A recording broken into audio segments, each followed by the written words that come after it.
Metode Location Question atau LQ merupakan suatu alat analisis untuk melihat peranan suatu sektor tertentu dalam suatu wilayah dengan peranan sektor tersebut dalam wilayah yang lebih luas.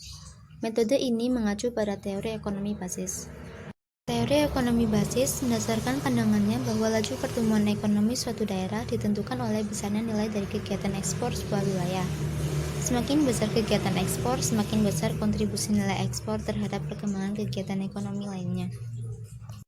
Alexander dan Thibault dalam Stimson tahun 2006 membagi perekonomian daerah dalam dua bagian besar, yaitu komponen basis dan komponen non-basis.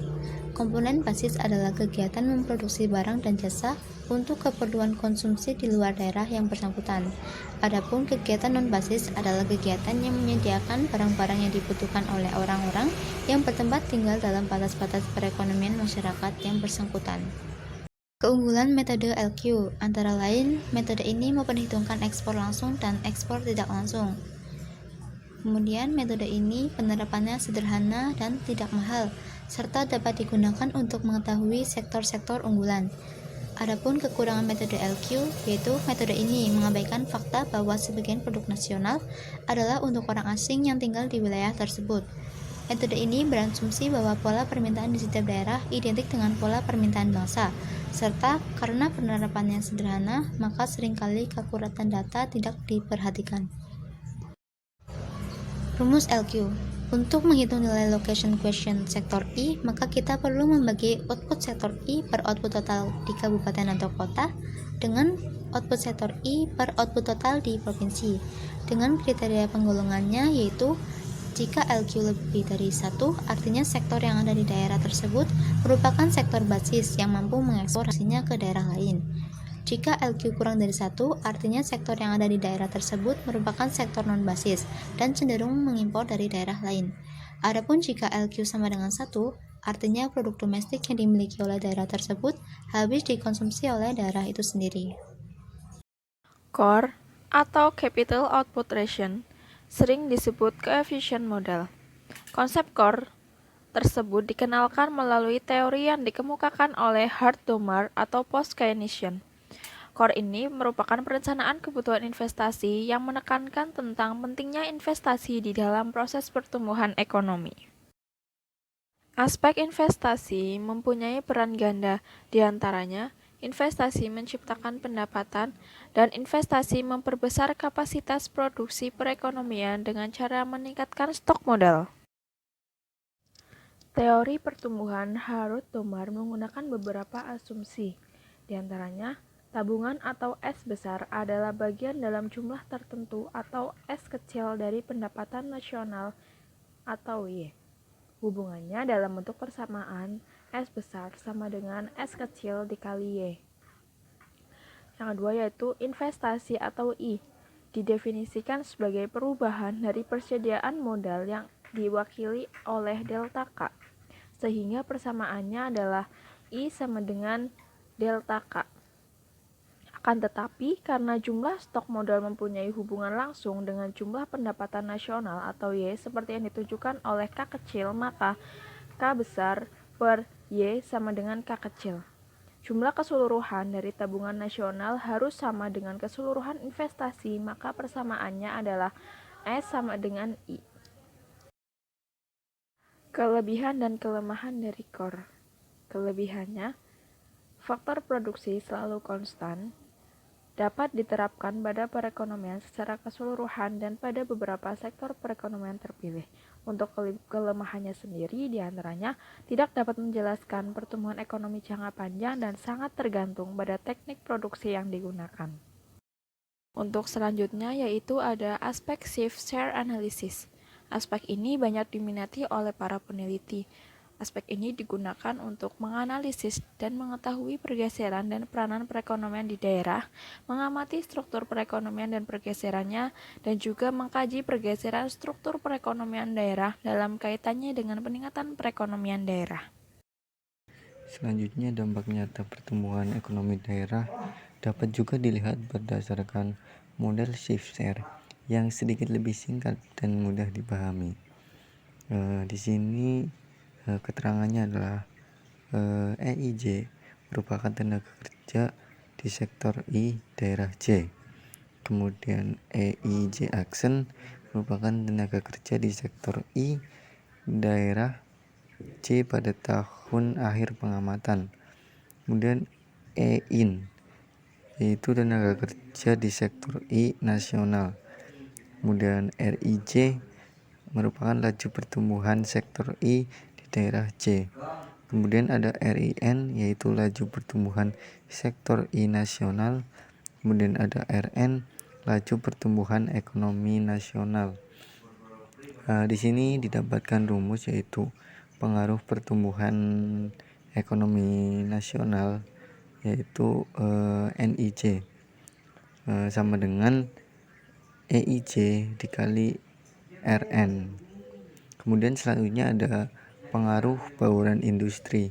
Di sini didapatkan persamaan MIJ sama dengan EIJ dalam kurung RIN dikurangi RIN. Kemudian selanjutnya yaitu ada persamaan pengaruh keunggulan kompetitif. Di sini didapatkan rumus CIJ sama dengan EIJ dalam kurung RIJ dikurangi RIN. Sama halnya dengan aspek yang lain yang sudah dijelaskan tadi, di sini analisis shift share pun mempunyai keunggulan maupun kelemahan. Di sini saya akan coba menjelaskannya. Yang pertama adalah keunggulannya yaitu memberikan gambaran mengenai perubahan struktur ekonomi yang terjadi. Jadi di sini melalui analisis shift share perubahan struktur ekonomi yang terjadi pun bisa digambarkan. Walaupun di sini analisis shift share termasuk aspek yang sederhana. Kedua, memiliki sifat dinamik. Yang kemudian nomor tiganya adalah melalui analisis shift share, perubahan struktur ekonomi wilayah itu dijabarkan berdasarkan faktor-faktor penyebabnya. Jadi di sini melalui aspek ini struktur ekonomi wilayah juga dijabarkan baik itu dari faktor-faktor penyebabnya. Kemudian kelemahan. Yang pertama itu adalah hasilnya sensitif terhadap derajat industri dan disagresi daerah. Kemudian perbedaan komponen industri adalah tidak stabil setiap saat dan derajat ketidakstabilannya itu sangat bervariasi antar industri. Kemudian nomor 3 adalah perubahan dalam bauran industri pada perekonomian nasional tidak menjadi pertimbangan. Jadi di sini bauran industri pada perekonomian nasional itu tidak masuk dalam pertimbangan analisis shift share ini. Kemudian di sini ada aspek yang keempat yaitu model input output. Pengertian input adalah sesuatu yang dibeli oleh perusahaan atau industri, yang berarti pula bahwa input di sini pengeluaran perusahaan. Kemudian output sendiri merupakan sesuatu yang dijual oleh perusahaan atau industri, atau output juga adalah penerimaan pengeluaran. Jika semua input dijumlahkan adalah sama dengan biaya total perusahaan industri. Sementara jika output dijumlahkan adalah sama dengan penerimaan total perusahaan atau industri. Model input output juga mempunyai beberapa asumsi, dan ketika model ini ingin diimplementasikan untuk kepentingan perencanaan daerah, maka perlu memahami asumsi-asumsinya terlebih dahulu.